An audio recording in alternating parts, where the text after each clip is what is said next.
Hello, Steve White, Trekboy89 for Steve Arts 89. Well, I read the Vanity Fair article, which mentioned Star Trek films that are apparently in production a little bit, but then TrekMovie.com did a proper article about the 3 Star Trek feature films currently in pre-production, allegedly, supposedly. And well, I thought it was interesting what they said in the Vanity Fair article. They actually admitted something, which was that the Star Trek films haven't and won't ever break the $500 million box office ceiling. So instead of just pumping money into it and trying to make it into something it's not and trying to make it into Marvel films and make $1 billion, they're actually going to scale back the budgets and basically do what the other 10 Star Trek films did, which was make Star Trek films on a modest budget, knowing how much they're going to make for a fan base they know is pretty much predetermined, and just work within that and just do a good film. So they finally got that after 3 films failing. But the article goes into the 3 films that are apparently in production, 5 if you include the TV movies, the Section 31 film that's finished, and the post-Picard, possibly legacy film that they're talking about doing as well, or rumoured about doing as well. Now, this film, they first talk about Star Trek 4, which is supposed to be the winding up conclusion of the Chris Pine films. I'm like, just leave them out in space having adventures. Why'd you have to end it off? I don't think that's a good idea in general. Now, they're working on a script by Lindsay Beer that's been rewritten by Josh Friedman and Cameron Squires, who did Avatar 2 and WandaVision. And Matt Schreckman is just working on all that. Now, is that ever going to happen?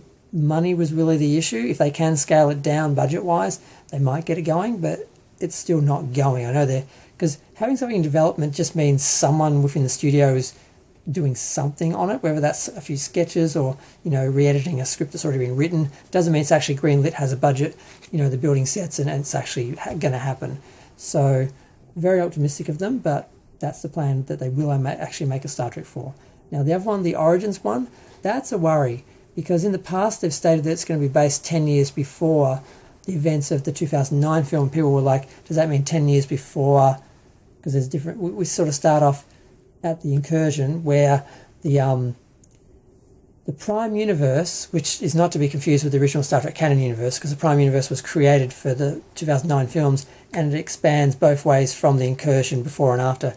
So there, if you go back in time in that universe, there is a before the Kelvin. It's the same universe, and it's not the original Star Trek canon universe.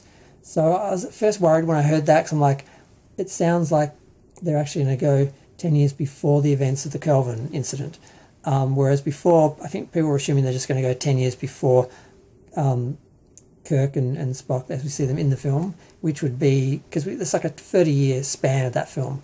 So it would be within that. But now they're talking about doing before that, and it's supposed to be the origin of the Star Trek universe as we know it, which is supposed to be the origin of the Enterprise itself, because the Enterprise was in action 20 years before Kirk took it over.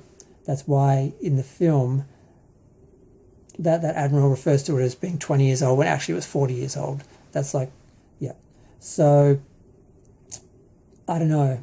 Part of me is interested to see the beginnings of the Enterprise and that whole adventure from the beginning, very beginning, but it's their version of it, so I don't trust them to do a good version of it. And even if they do, it doesn't really matter, because it is in the Prime Universe, which is not the original canon universe. So it doesn't matter what they do, it's not going to affect anything that's going to happen in the original Star Trek or any of those films from that universe and that era.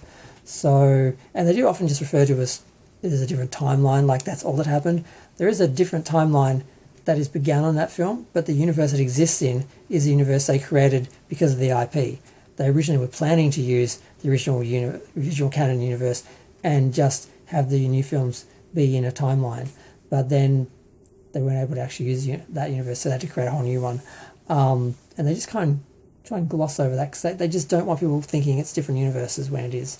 They just try and use the sort of timeline sort of as sort of a for both, basically. But so that's that one. So it's a worry on one level if they try and claim it's actually in the original canon universe and they change everything and ruin it.